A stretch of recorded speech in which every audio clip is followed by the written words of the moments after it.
Hi daddy, ఈ video నీకోసమే dedicate చేస్తున్నా. So welcome back to our channel. నేను 2018లో ఏదో ఆడుకోవడానికి ఒక కుక్క కావాలి అని ఒక మాట చెప్పడంతో మన జీవితమే మారిపోయింది డాడీ.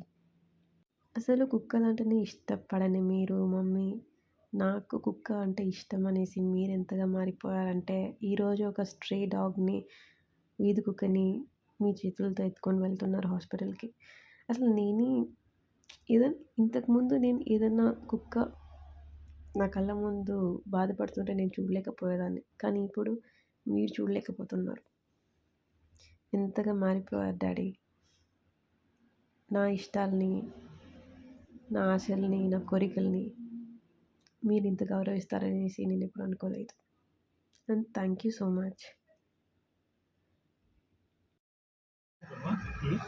తీసేయలేడు ఇంకా అయిపోయింది కదా.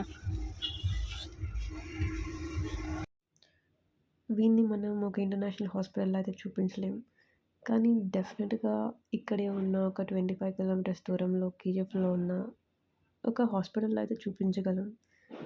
కానీ చాలామంది పేరెంట్స్ ఒక వీధి కుక్కని ఎత్తుకొని వెళ్ళి చూపించరు. కానీ నా ఇష్టాన్ని నేను ఎక్కడ బాధపడతానో అని ఆలోచించి నా కోసం మీరు తనని కేర్ చేసినందుకు చాలా చాలా థ్యాంక్ యూ. ప్రతి ఇంట్లోనూ మీలాంటి ఒక పర్సన్ ఉంటే బాగుంటుంది కదా. ఈ ప్రపంచంలో ఉన్న స్ట్రే డాగ్స్ మొత్తం ఒక సేఫ్ ప్లేస్లో ఉండేది. నాకు తెలిసి I feel I'm very lucky to be your daughter.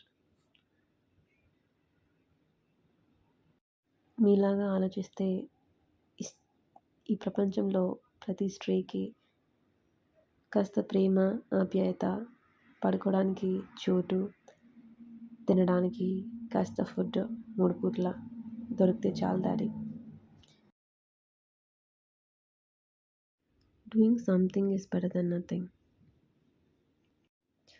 నాకంటే ఎక్కువ రియాక్ట్ అయ్యి అసలు మీ చేతులతో ఎత్తుకొని వెళ్ళి ఇంకెవరైనా అయితే కారు పాడైపోతుంది, జొల్లు కారుస్తుంది, ఇన్ఫెక్షన్ వచ్చేస్తుంది అని ఆలోచిస్తారు. కానీ మీరు అవి ఏమీ ఆలోచించలేదు. Thank you so much. కంటే ఎవరైనా తల్లిదండ్రి అవుతారు, కానీ అసలైన తల్లిదండ్రి వేరే వాళ్ళ పిల్లల మొహంలో తన బిడ్డ మొహం గుర్తొచ్చినప్పుడే వాళ్ళ అసలైన తల్లిదండ్రులు.